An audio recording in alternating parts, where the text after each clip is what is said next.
Okay, we are now done with the layers and we're done with the entity info. So we can go ahead and close those windows. And what we want to do now is we want to move these elevation sections into place. They're already aligned with what they need to be aligned with. So really all we need to do is just flip them up into place and move them into place. And for this assignment, I want you to focus on the reception area here with these columns, this little conference room right here, this big conference room right next to it, and then just the area that kind of surrounds reception in general. And we're not going to worry about the stairs because we've done stairs already twice. So we'll get into the stairs. If you want to, you're more than welcome to add them in, but for now, that's not required. So what I want to do is I want to move these elevations into place. So to do that, I'm going to select them. So this is a little tricky because I need to really get nice and close, and this is going to be using the rotate tool, and I'm going to need to force the rotate tool onto the axis upon which I want to rotate it. So because I'm rotating this up in this direction, let me go ahead and get the rotate tool active. I need to rotate it along the red axis. It's essential that I have this selected before I rotate it, because I want to hold shift down. If I move my rotate compass up into space, it's going to automatically force it along the red axis because it's matching to that plane beyond. So if I hold shift down and I move it now anywhere on the plane of the floor, as long as I'm holding shift, it's going to force the axis to be along the red. So I'm going to make sure I get nice and close, and I'm going to click on the edge of that group, and I'm going to click once. Now I'm going to pull the line of the compass along the face so that it's oriented with the green axis, and click again.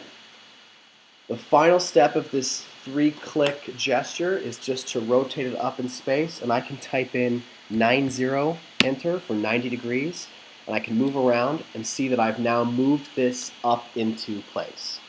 I'm going to repeat that exact same movement with this one.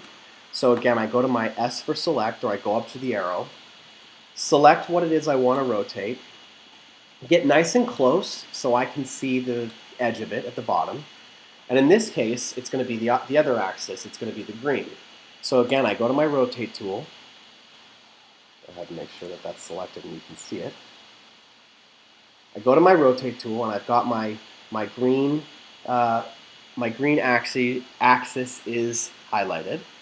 I hold shift down, forcing the compass to stay along that axis.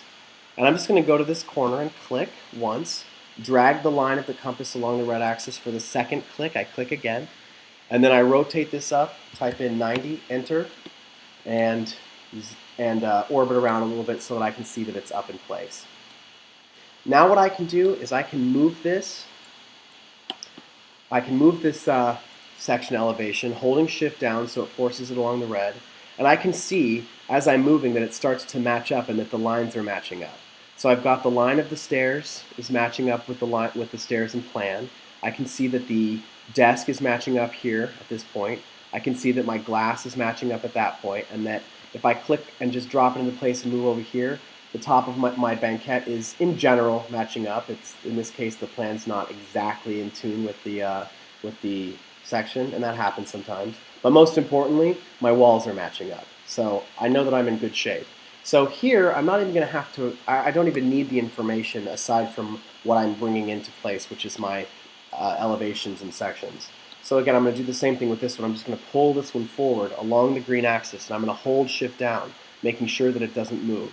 And I can see that it matches up where I've got the line of my cabinetry matching up there. I've got the line of my banquette. I can see my mullions here and in elevation, and I can see them in plan.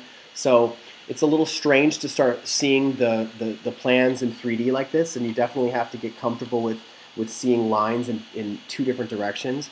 You now have a lot more information on your screen, so as you start making shapes and as you start bringing in 3D volumes, the shapes are going to pop to a lot more of what you have on screen, so you've got to be a lot more deliberate with your movements.